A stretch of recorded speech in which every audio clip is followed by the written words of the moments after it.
All right, guys, I just want to give a quick safety briefing, but first I just want to welcome you guys out here for a day of hunting. When we're hunting these birds, safety is paramount. If there's any doubt in your head if the shot's safe or not, just let the bird go. It's just a bird. There's no sense in, taking a shot that you regret the rest of your life. And if I see somebody doing something that I deem unsafe, I'll address it immediately and do the same too. I'd rather embarrass somebody for a couple minutes rather than see them have an accident that they're going to regret the rest of their life. So when we're in the field walking, I expect if you have a break action gun, keep the gun open when we're standing around. That way you can see at a glance the gun's clear and safe. As soon as there's a shell in that gun, that muzzle, I like to have it in the air. You see a lot of guys carrying the gun down like this, and one of the things it's going to do is if that gun goes off, if we're on hard soil, those pellets are going to ricochet. You don't know where they're going to go or who they're going to hit. And another thing, if you're on a bird, it's going to reduce your effectiveness of hitting a bird because you have to pick the gun up to the bird, then mount the gun, and then swing to the bird. The more directions you move your muzzle, your chance of hitting that bird drops by about 50% for every muzzle movement you make. So keep that gun where you can control the muzzle, where if it's rugged, wild country. If you trip on a log or something happens, have that gun up in the air. You can control the direction that muzzle falls. Now another rule when we're hunting with the dogs, only shoot birds that are eye level or above. Or if you look at the horizon line, make sure there's some blue sky between the bird and the horizon. That way you're ensuring that shot pattern's going into the air and not down into the ground or the cover where the dogs might be.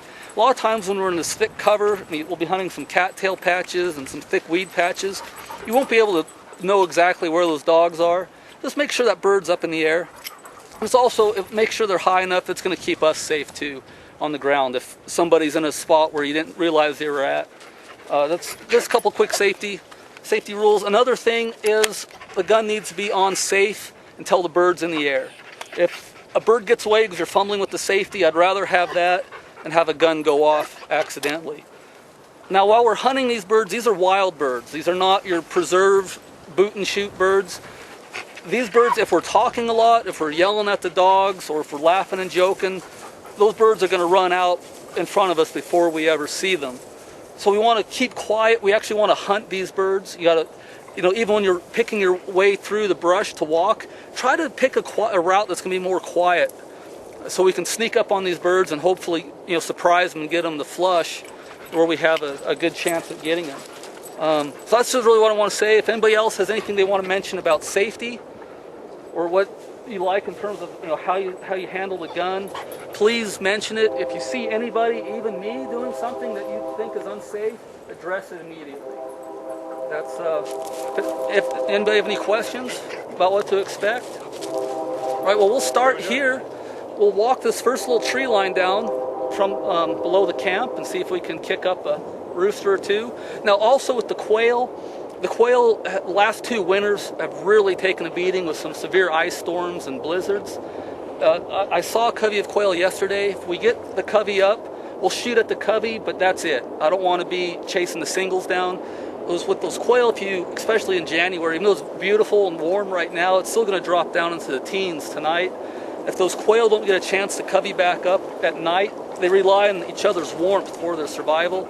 So once the covey flushes, we'll take shots on the covey if we can find them, but then we're going to pull out of that area and let them regroup. I don't want to be chasing the singles down. And then obviously, it's rooster pheasants only. These are wild birds. It's not a preserve where hens are legal too. So if there's any other questions, thanks, Adam. It'd be a good chance to take them, but let's go have some fun, see what we can come up with on some birds.